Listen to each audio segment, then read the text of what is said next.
government to implement tax on money transfers. The 65th Festival horse race dishes out $87,000.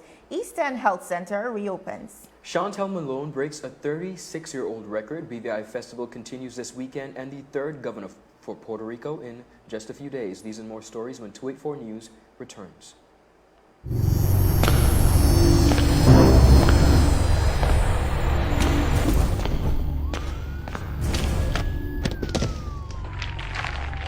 What you really running for, boss? You could have bust a hole in your head. But see with the competition, which means about to bust a hole in your pocket. I could get my modem, please.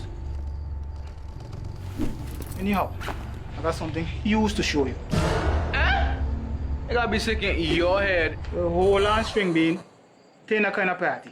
Check this. That's LTE1 for just about everyone. LTE2 for you and your boo. And hold on. Bam!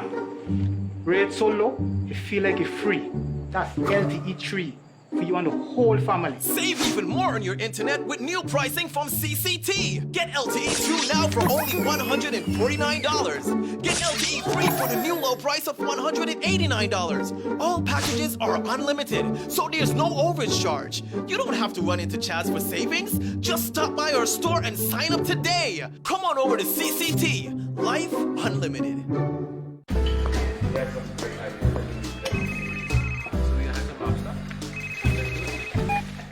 Hello? Wait, you had a lunch and get? You say you were sick? What happened to our wedding rehearsal? No, babe. I'm actually watching the news right now. Take a listen. Topping our newscast today, UFOs seen around Tortola Pier Park. And District 3 residents outraged over no water supply. They simply cannot bathe. These and more stories when 284 News returns. All right, babe, just get some rest, take 2 Advil, and I'll see you later. Bye. Okay, honey. I see you later. I love you. It's clear to see that Coconut Lounge is a place to be, the coolest cocktail lounge in the British Virgin Islands. A lounge like no other, with welcoming, professional service, and a breathtaking ambiance. Not forgetting a diverse selection of wines, beers, and signature cocktails. Cozy, comfortable, contemporary. Coconut Lounge at Tortola Pier Park. Visit us today. Welcome, everybody. It's Friday, August 9th, 2019. I'm Ron Grant. And I'm Jovan Wilson. Jovan, festival is officially over this weekend, but still so much going on. Yes, we head to Carrot Bay this evening. That's Marshall Montano tonight, as well as Jack Cure is performing tomorrow night as we close off things. Topping our newscast today, the government of the Virgin Islands announced in the last sitting of the House of Assembly that persons living in the British Virgin Islands will soon be required to pay an additional tax to send their money out of the territory. Premier Foy said, "We believe that people could send their monies where they want, but we are going to put a little fee soon to encourage people to send money out if they want or leave it here." The Premier further said legislation will be brought before the House of Assembly to facilitate this new money transfer tax. Now, in addition, the Minister of Finance indicated that the 100% proceeds of the fee will go towards various local sectors and initiatives. The Premier explained, "I don't remember the full breakup, but 20% is going to education, 20% is going towards infrastructure, 20% is going towards entrepreneurship, and I think 20% is going towards consolidated funds. So if you send your money, it's a win. We'd win more first-time owners and landowners, and if you keep it here, it's also a win. But we like to create scenarios where you have a win-win situation, but this is when we get the economy moving a little more." That's what the Premier said. Now, Jovan, this is a very interesting story for all of us, particularly persons that are used to sending money throughout the Caribbean or the United States through MoneyGram or Western Union. Personally, I don't know about you, but it seems like double taxation to me because we are already being taxed on So many things. So many things. You pay taxes, you pay your annual immigration and labor fees, you pay NHI, you pay Social Security, and now we are legit about to pay taxes on to send money, right? And you know, it really bothers me. You know why, Ron? Because I think what we really need to define in this time, especially at this critical juncture, what is the vision for our territory, a territory that is home to 75% of immigrants. Expatriates, You yeah. know, that's the makeup of the population. Are we doing or making enough investment policies for persons to Right. encourage persons to invest here as opposed to sending their monies out? I think we're essentially depriving the economy. It's an injustice, yeah. We are forcing the expatriate community out. So yes, we're opening our doors, but what provisions are there for us to invest in? And it really rubs me the wrong way. Well, one of the things that I did when I researched this story is I realized that for me personally, I think it targets the expatriate community because everyone sends money away. However, consistently, on a consistent basis, it's most of the expatriates who have family and children and friends abroad that would on a weekly basis send money to other Caribbean islands. So it seems like a direct impact on that particular group. In addition to that, if you're going to say you're going to be taxing transfers, this information does not clearly outline whether or not you're going to be taxing bank transfers, okay? Right, Now, it doesn't. This is right, only okay? a money transfer. Only a money transfer. So if that's the case, then when you do a bank transfer at Banco Popular or First Caribbean, then that needs to be taxed as well. That's the way I'm looking at it. It's logical and it makes perfect sense. There's a term that says, trigger the government, smarter the population. And that is the truth. People will find other ways of getting the money out. Correct. Again, we really need to define what the vision is. I think if you are able to empower your people, the people who are already within the borders of this territory, then there will, in the future, be little to no need for mass immigration, and we probably won't be having half of the issues that we're having right now. So again, invest in what is here. Find ways for inclusion. We speak about inclusion all the time. We speak about social cohesion. We have to find practical ways and put mechanisms in place for everyone involved. Because what I realize is that obviously the Premier is looking for ways that we could get an additional set of income into the territory. But again, you're really pressuring one set of the society. Let's take another further look at it. A lot of the expatriates, Jovan, who come, the format is that an employer should pay for their work permit. Right. A lot of employees in this territory who are expatriates end up paying for the employee is part of the correct. tax? They end up paying for their work permit, which is extremely expensive. So you're adding insult to injury, really and truly. But you know. Ron, I really hope this comes to a resolve because for young persons, especially millennials coming to this country, and I would always use myself as a reference. I'm not just here for a job. I love the BVI. The BVI is where I call home. I've been visiting ever since I was a child. My family, my siblings have been here most of their life. And it just makes you question what quality of life can you truly pursue? What opportunities are available to you? And you want to be able to make your contributions. You want to be able to be a productive citizen but you're still being wherever you are. But I feel to yeah. some degree. I am looking to see how this one turns out. We'll see. Moving right along, viewers. What a festival. What a festival. Without a classic event of horse racing. Viewers, the BVI came out in their numbers to witness 19 horses in action at our August Tuesday races. This time around, it was Thulian, a horse out of St. Thomas, that championed the races to cash in on the Premier's Cup, which carried a massive purse of $25,000. We caught up with our very own Premier Foy right after the big win. Listen in. We want to congratulate all those who made this possible, the Horse Racing Association, and I congratulate all those who won the races, the prior races, and also those who won the Premier's Cup. Of course, they won it fair and square. They had a good strategy. I wish that it was State Totola, but at the same time too, St. Thomas is our brothers also, so they did well. So I really am thankful for that. $25,000, man. What would you do with that? I do a lot of things. But you know what's interesting for a horse owner? The sport of horse racing is a sport of horsemanship. It's a sport of kings. So as much as we might look back and say, $25,000, it's a lot for them. It's, well, I heard that. Yeah, outside of that, so I heard it's very high maintenance. Of course. Yeah. So Tortola's Totally Evil also came in second place, while my running mate out of St. Thomas finished third. We also saw some BVI horses, Special Counsel, Holy, what's that word? Giacomo, One Way to Fame, Nadi's Image, crypto hold and lunch break, they were all able to secure top places in their individual races. But the USVI definitely dominated this time around, carting off close to $60,000 in winning. Now, outside of snagging the Premier's Cup for $25,000, Formal Talent won $7,500 in the 1 mile race for Class D. Never Enough Doro won $8,000 for Class C. Flashing Cat cashed in $8,700, winning the 1 mile race between Class B and C. And then there was Barbara's Key, who copped first place in the 6.5 furlong sprint that guaranteed him a hefty $9,000.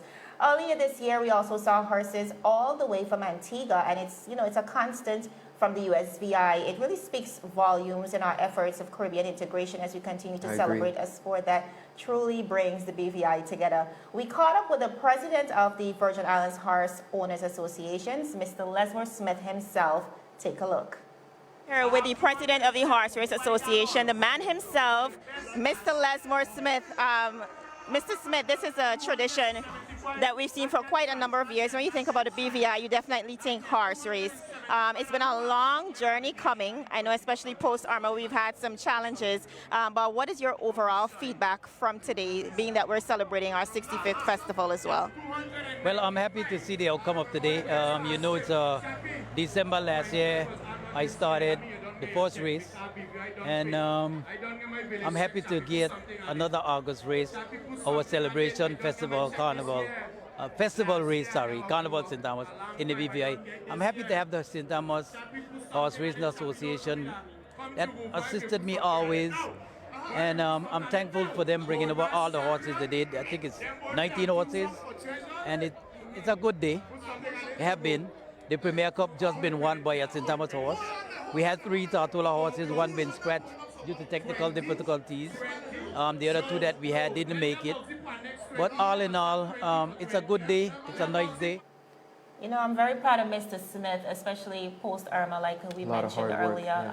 A lot of hard work just to get the track ready for the horses and the audience as well. Another signature thing to horse racing that it almost gave me a culture shock 13 years ago when I came here is, listen, the outfits are out of this roof. This is like the premier fashion event of the BVI. So Ron, tell me a little bit about that. Like, how did that come about? Because where I came from, which is Guyana, of course, horse racing is a thing, yes, but I know you put on sneakers and shorts and a t-shirt. No, not in the British Virgin Islands. Let me tell you, horse racing has become, as you said, a fashion, a very iconic moment where particularly the ladies, they just do the most when it comes to fashion and clothing. In years gone by, we've seen them wear a lot of beautiful hats with, mimicking the derby. We haven't seen that in recent years, but the women, the outfits are ridiculous.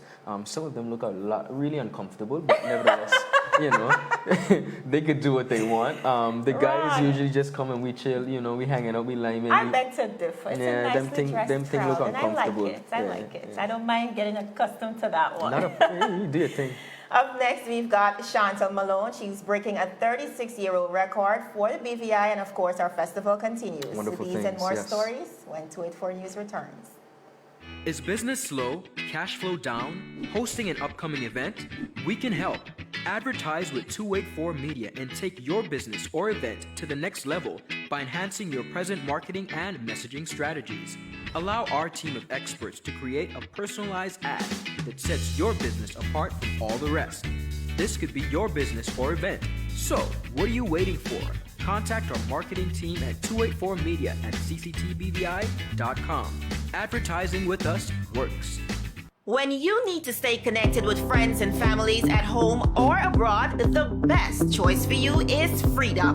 CCT Freedom. With the lowest rates in the market, our Freedom plan gives you unlimited calls and texting. Plus, our Freedom One package includes 10 gigabits of super fast, unlimited LTE data and unlimited calls to the BVI, USA, USVI, Canada, Puerto Rico, and UK lines. Why pay for overages when you can enjoy CCT Freedom? Stop by at one of our stores today and speak with one of our representatives to find out more about our CCT Freedom packages.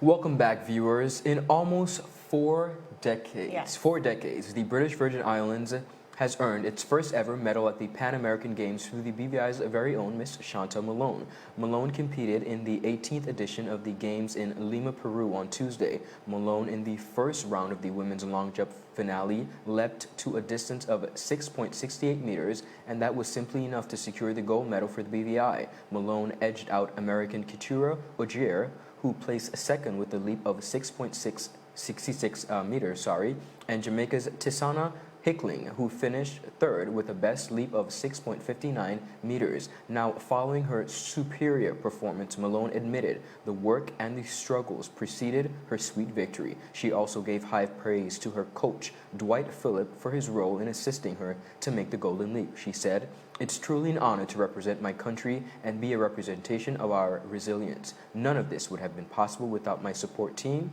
You know who you are. Oh, let me tell you about the lows. They held my head above the water. Coach Phillip, thank you for not letting me down or drown myself, in self-doubt when everything felt like it was falling apart. You are the best coach for me, hands down," Malone said in a Facebook post.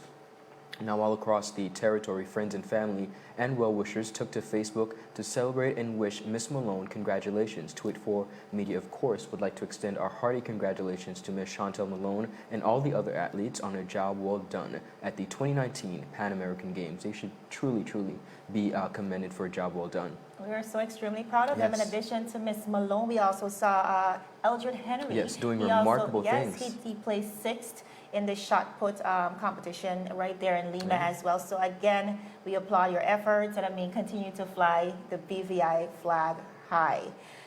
BVI, what a 65th it has been so far. The revelry, the performances, the culture, some good old BVI culture.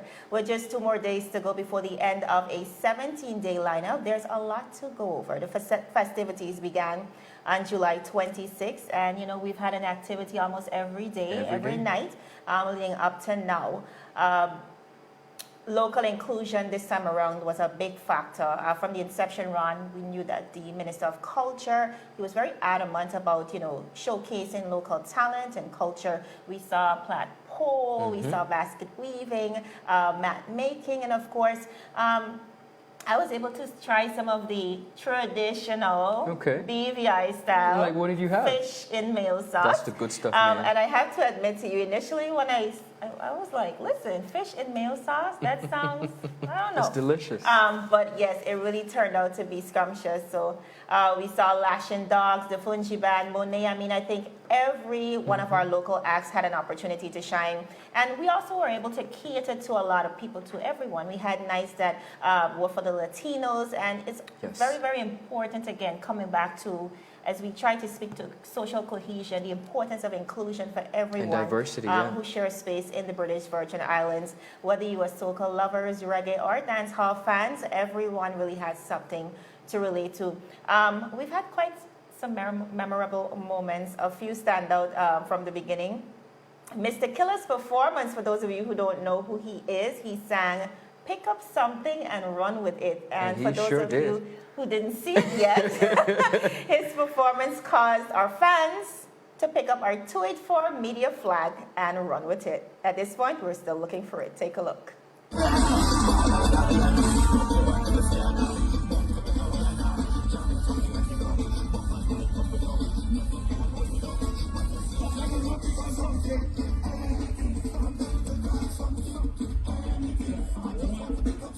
Come on, have a whole rolling in there. You have a whole rolling in there. Listen to me. When I reach in the party, we change the whole dynamics. You know what I want all you to do for me? You see the whole strongman squad here? I realize there's some Superman in front here. You see all my fans? I don't like when my fans too far. You know what I want to move defense. Move defense. Move defense. Move defense. Move defense. Move defense. Take the time, take the time, take the time. Bring it closer. Bring it closer. Bring it closer. Viewers, as much as you love our 284 Media brand, please return our flag. Please. Well, he did say pick up something and run with it, so I'm happy that they chose 284 Media's flag to pick up and run. In addition, we saw it. I mean, I don't know how to explain it. This guy, or whoever it was, in a garbage bin. Epic. And he was just being tossed all over the crowd on people in a garbage bin, and I was like, huh. Let me tell you something. When that song comes on, I'm usually on the outskirts because this is why. Once you slim and trim, they're looking to pick you up and all and run with you. So I don't, I'm always on the outskirts. I'm not trying to be picked up. But another great highlight of the BVI festivities was the Miss British Virgin Islands pageant, which of course resulted in our very own Bria Smith securing the prestigious crown. What an experience it was, Ryan. We were there hosting the event live. We had some difficulties, of course, not on our part. International copyright laws that prevented us from airing the sound of it, but we were able to come through, of course, with the visuals, sitting alongside the beautiful past queen herself, Miss Erica Cricky. Yes. But Bria was certainly the most consistent. She was very radiant on stage, and most persons said the best fifth for the 65th. All the other girls, too, were exceptional, Ron. I think they all did a wonderful job. I must comment on Reba's gong, which I think was to die for. And though new to the stage, Shabri, which was contestant number 3, I mean, her poise was out of this world, truly unmatched. And then we speak about Shamaya, who wowed the audience with her Maka Jambi skills, which ties perfectly into BVI culture. But Canelda, dear God, Canelda, her talent piece just had everyone in pure awe. I mean, it was just the most beautiful thing to sit and watch. And it was a pleasant evening. It was a pleasure sitting, of course, with you and Erica and commentating and just seeing the progress of these ladies. And to be honest with you, I think there's a misinterpretation, a misunderstanding as it pertains to pageantry. I'll be the first to admit that. I was going to say thank you, Ron. No, I'll be the first to admit that my thoughts towards it prior, and I wasn't Prince and Princess as a young boy, but I just, for some reason I was like, come on, guys. I think there's a lot of misconceptions out there that but needs when to be you dismissed. see the level of hard work that these ladies put into it, I mean, my thoughts are definitely different towards it now. Kudos to you guys on a wonderful job. And the courage and the perseverance that it requires, I mean, I'm not hitting on Canelda, but she had a few mess-ups in the pre-show, some technical difficulties, but I am so proud of her perseverance because she pushed through despite, she was able to conquer nerves, and she came out so well in the end, and that's the best part. Then, of course, viewers, the creme de la creme of the festival was our parade. What an experience it was. Oh boy. What was the best part for you? The best part for me was seeing you come down the road, and I was so excited to see my colleague. I was like, yeah, let's go, come. And we had a wonderful time. And she did well. She didn't need no water or anything, so she did good. I was well hydrated, okay? Yes. All right. Well, the festivities continue tonight, viewers, with the highly anticipated International Soca Show featuring Machel Montano and, of course, Skinny Fabulous. And then we close off the 65th tomorrow with Jack Pure in Carrot Bay. Definitely. Still ahead, ladies and gentlemen, East End Community Center reopens and Puerto Rico. They having a saga going on over there with the governor crisis. We will be right back after a word from our sponsors. This is 284 News. So you're saying I can ask this cat any question? The cat is connected to the computer. You just type in the question, it will read his mind. There the answer comes.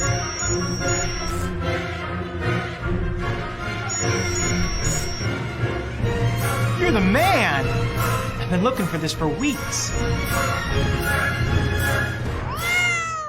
Brilliant Hands and Minds tutoring services, one-on-one tutorials in math and English, intense homework assistance, academic enrichment, school projects, effective communication and public speaking development, sign language for adults and children on Saturdays only. Registered with the Virgin Islands High School Certificate Program, Brilliant Hands and Minds can help you too. Offering intense curriculum-based training to help you or your loved ones get their high school diploma. It's time to make your family's education a #1 priority. Hurry, space is limited. Brilliant Hands and Minds Learning Center. We are the trained education professionals.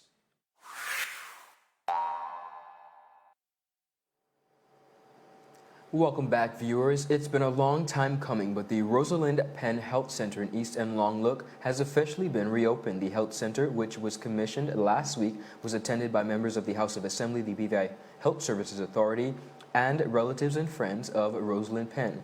The health center, which sustained severe damages from the hurricanes of 2017, is now poised to serve the communities of East End, Tortola. Minister of Health and Social Development, the Honorable Chantel Malone, said the hurricanes of 2017 disrupted lives and the ability to deliver health care services to many communities. He added, "We are pleased that today we can reopen the facility to deliver care to the persons of Longlook. This demonstrates our commitment to delivering care to the community by meeting their needs at their doorsteps." Very much like Miss Rosalind Penn and many others in her time who contributed significantly to healthcare. Now, the East End Community Center is just one of the largest in the community. East End is a large community in the Virgin Islands and has 2 clinics which operate on a different day of the week. On Monday and Tuesdays, persons can receive services from Iris Penn Smith Health Center in East End. On Wednesdays, Thursdays, and Fridays, the Rosalind Penn Health Center in Longlook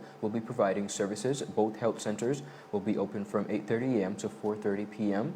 Appointments are preferred, but walk-ins would be welcome. There is also an on-call service for after-hours emergencies at telephone number 440-1631. Now, the BVI Health Services Authority has been making significant strides. They are committed to delivering excellent, compassionate, client-centered healthcare service across the territory, and I think, Jovan, they should be commended on a job well done, especially for persons living in communities like East End and West End. Many of the persons should not have to travel to town, to see a doctor or to get medical treatment, especially the elderly or disabled. So I'm happy to see that this health center is reopened. Great job, guys. Like the Honorable Minister had mentioned, it's very unfortunate that many of our key buildings, especially those that provide public service to our civilians, they were damaged post-Irma. So again, this is a great accomplishment.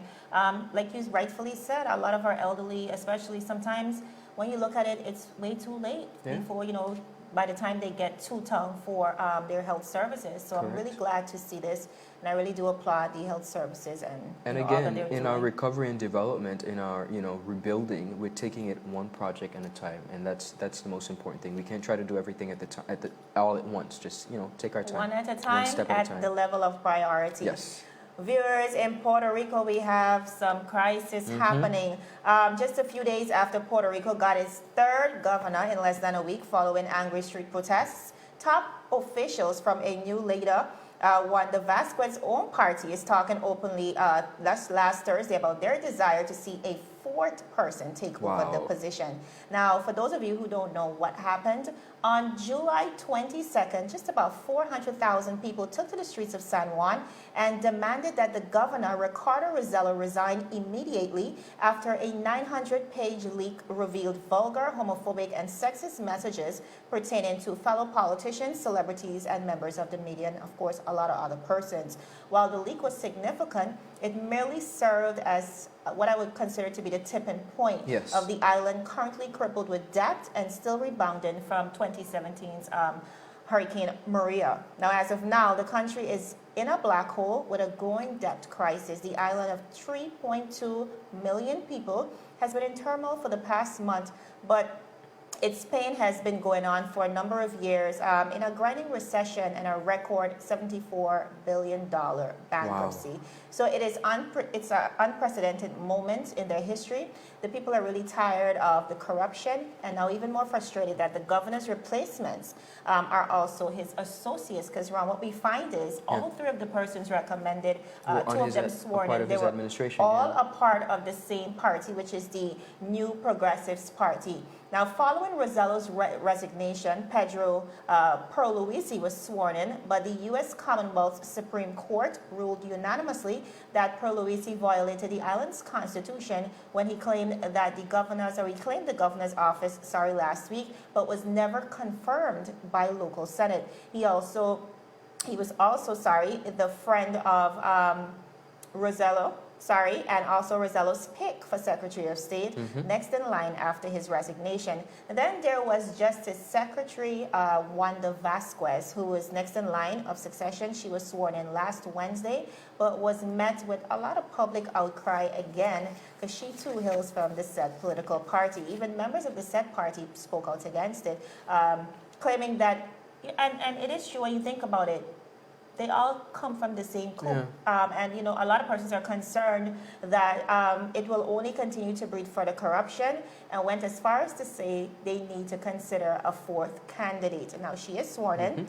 59-year-old Vasquez said, and I quote, "I assure you that I will give all my energy and my heart to moving Puerto Rico toward a productive society where the stability that we all yearn for is realized," end of quote. I just ask our society, not to lose faith in the people and their abilities. But Ron, I think at this time, all we can do is I agree. just keep the country in prayers, because they need to break away from this debt, and I think only with stalwart leadership they'll be able to do so. Well, Jovan, what's unique about this situation is Puerto Rico is quite different from us here in the Virgin Islands, in that in cases of such, and we have never seen such a case, but we have the process of a by-election, right? And which they don't. So what they're doing is not wrong. They're literally putting the next person, every person after that in line, and it just doesn't seem to be enough for the Puerto Rican persons. But I do understand their concern in that you are part of that.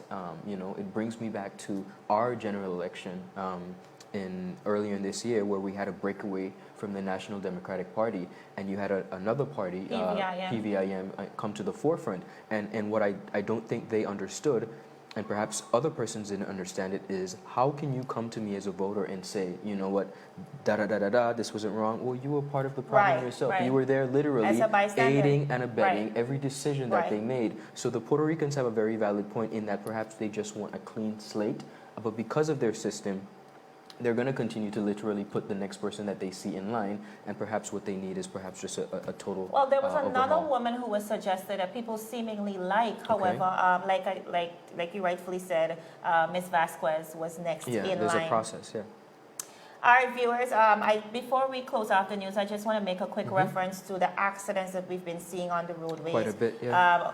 Unfortunately, a young man lost his life, Laquan, and Laquan seemingly was very near and dear to a lot of people across the Virgin Islands. I mean, I see everybody sending out their condolences and their sentiments, and we just want to extend our condolences to Laquan, his family, his friends. Raquan Roberts. Raquan, sorry. Yes. Many of his friends work with us right here at 284 Media, but truly appeal to you as road users. Please exercise caution on the roadways. I know it's a time where we're trying to have as much fun as the 65th. There's so much going on, but you have to be cautious on the roadways. Just try your best to stick to your limits, or get a designated driver, whether that's, you know, you're tired or you just had too much. It's very important that you think about the aftermath, and also the fact that we might be endangering a lot of other people. Ever since his accident, we've seen 2 additional accidents, one just yesterday, and I think one yesterday and one the day before. I mean, the numbers are climbing. Just recently, we reported on the number of cases in the BVI, and we're just in August. And one of the things, Jovan, that I'd like to add is this is just not for festival. This is every day. I mean, this is on the weekend. This is during the week, just as you go. And sometimes you have to realize that as a driver, you have to look out for yourself and others. The other road users. But this is not just for festival. I want to employ persons. Every day you get on the road, do your best, ladies and gentlemen, to be safe. Yes. Well, viewers, thank you so much for joining us. That's it for today's news roundup. Please be sure to like us on Facebook at 284 Media and 284 BVI on Instagram as well as Twitter. I'm Javon Wilson. And I'm Ron Grant. Be sure to join us every Tuesday and Friday at 3 p.m. as we deliver honest and impartial news right here on 284 News. Don't forget this weekend, festivities roundup in Carrot Bay. We are surely going to be there because we did not have enough and we can't get enough. And please wave to the 284 Media cameras, so okay? we'll be there. You guys, stay tuned. Have a wonderful weekend. Happy Friday. How may I assist you? Yes. You want top of power? You want top of power? Top of power. Join the prepaid party with CCT and enjoy more affordable data plans, more top-up promotions, more savings with hero bundles, and more value for your money each and every Tuesday with Top Up Turn Up Tuesday. Visit a CCT store today or anywhere CCT Top Up is sold and top up your phone. 5, 10, 15, 20, 25, 30. You want top up or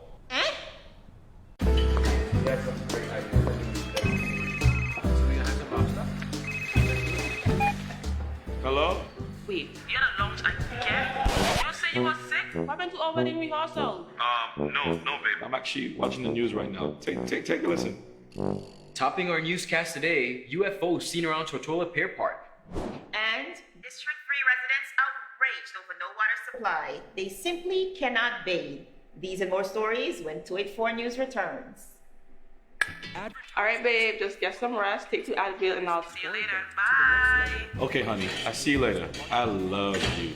It's clear to see that Coconut Lounge is a place to be, the coolest cocktail lounge in the British Virgin Islands. A lounge like no other, with welcoming, professional service, and a breathtaking ambiance. Not forgetting a diverse selection of wines, beers, and signature cocktails. Cozy, comfortable, contemporary. Coconut Lounge at Tortola Pier Park. Visit us today.